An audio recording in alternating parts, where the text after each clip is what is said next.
मेरी छोटी बहन के नंबर बहुत अजीब थे। मैं 500 अंक लाता तो वह 510 ले आती। मैं 600 तक पहुंचता तो वह तुरंत 610 अंक हासिल कर लेती। उसके अंक हमेशा मुझसे ठीक 10 नंबर ज्यादा होते थे। लेकिन जैसे ही मैं किसी परीक्षा में अनुपस्थित रहता, उसकी रैंक और नंबर बुरी तरह गिर जाते। तभी मेरा शक यकीन में बदल गया। उसके नंबर किसी न किसी तरह मेरे नंबरों से जुड़े हुए थे। मेरे दिमाग में एक पागलपन भरा ख्याल आया, अगर मैं बोर्ड परीक्षा में 740 से भी ज्यादा अंक ले आऊं तो क्या होगा? क्या वह उसी पल पूरी तरह बर्बाद हो जाएगी? बोर्ड परीक्षा से पहले मैं दिन रात पढ़ाई में जुट गया। मैं बिना थके काम करने वाले बैल की तरह मेहनत करता रहा, जबकि मेरी बहन हर दिन सिर्फ मौज मस्ती करती थी। उसे पूरा भरोसा था कि मैं उसके लिए पढ़ रहा हूँ, इसलिए वह इतनी लापरवाह हो गई कि पढ़ाई तक छोड़ दी। वह अपने आवारा दोस्तों के साथ घूमती फिरती रहती। जब भी कोई उसे डांटता, वह चिढ़कर कहती, इतनी टेंशन क्यों लेते हो? टॉपर तो मैं ही बनूंगी, आराम से रहो। और मैंने भी उसकी इस उम्मीद को टूटने नहीं दिया। हाल की हर मॉक टेस्ट में मैंने उसे मजबूती से स्कूल की नंबर 1 छात्रा बनाए रखा। मैं चाहता था कि वह झूठी सफलता के बादलों में उड़ती रहे, जबकि मैं चुपचाप 700 से 41 अंकों के लक्ष्य के करीब पहुंचता जाऊं। 12वीं का आखिरी साल मेरी नसों को धीरे धीरे काटने वाली कुंद छुरी जैसा था। मैं रोज अंधेरा रहते उठता, खाने और बाथरूम जाने के अलावा पूरा दिन सिर्फ पढ़ाई और सवाल हल करने में बीता। रात 12 बजे तक पढ़ता रहता। मैंने खुद को उस छोटे से कमरे में बंद कर लिया था जहां सालों से धूप नहीं आई थी। मैं एक मशीन बन चुका था जो कभी रुकती नहीं थी। मेरी बहन का कमरा बगल में ही था। वहां से कभी उसके दोस्तों से बात करने की आवाज आती तो कभी धारावाहिक देखते समय उसकी जोरदार हंसी। कभी कभी वह जानबूझकर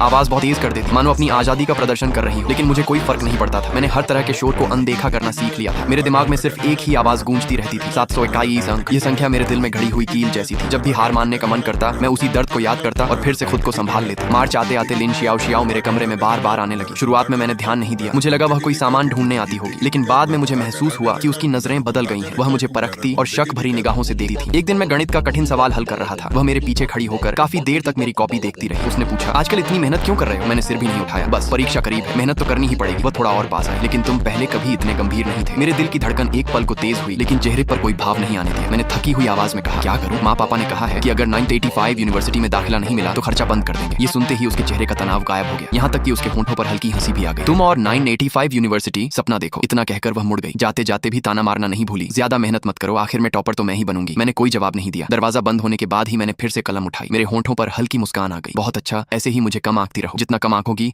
मैं उतना ही सुरक्षित रहूंगा। लेकिन उसका शक पूरी तरह खत्म नहीं हुआ था। अगले कुछ हफ्तों में वह बार बार मेरी पढ़ाई के बारे में पूछताछ करने लगी। कौन सा विषय सबसे मुश्किल है? मॉक टेस्ट में कितने नंबर आ रहे हैं? कभी कभी वह जानबूझकर मेरा मनोबल तोड़ने वाली बातें भी कहती, लेकिन मैं हर चाल का जवाब देता रहा। हर मॉक टेस्ट में जानबूझकर अपने अंक नियंत्रित रखता। न इतना अच्छा कि सबकी नजर मुझ पर पड़े, न इतना खराब कि कोई शक करे। मैं हमेशा टॉप 5 में बना रहता। मेरा असली हथियार मेरे दिल में छिपा हुआ था, वे सबसे कठिन सवाल जिन्हें मैं चुपचाप हल करना सीख रहा था।